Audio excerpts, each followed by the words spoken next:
footwear is like a very important factor on this. So that's the reason we are associated with Brahmotsavam, and we are proud to be associated with PVV garu and Mahesh Babu garu and his glamorous dolls. Thank you everyone. అందరికీ నమస్కారం. Brahmotsavam 20th release అయిపోతుంది.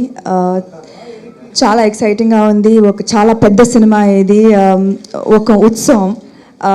And నేను ఎదురు చూస్తున్నాను 20th ఆ celebration చూడడానికి. Cinema చాలా బాగా వచ్చింది. ఆల్బమ్ ఆల్రెడీ సూపర్ హిట్ అయింది. అగైన్ నాకు మళ్ళీ మహేష్ బాబు గారితో, కాజల్ గారితో already super hit combination. So ఇది కూడా ఒక పెద్ద సూపర్ హిట్ అవుతుంది నేను పూర్తిగా నమ్ముతున్నాను. And congratulations central for being a part of Brahmotsavam.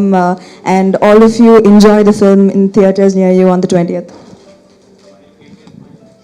అందరికీ నమస్కారం. మీ అందరికీ ఆల్రెడీ తెలుసు ఎంత ఎక్సైట్మెంట్గా ఉంది ఈ సినిమాకి. Especially Samantha and me are really looking forward to it. And we've all worked very hard for the film. It's a fabulous story. It's shaped up extremely well, and like Samantha says, please go to the nearest theatres near you and watch it. And big congratulations to Mr. Sridhar and Miss Veda, and all the best. Also, this film is very, very dear to us. The story is amazing, the characters are fabulous, and it truly is a representation of celebration. So please go watch it.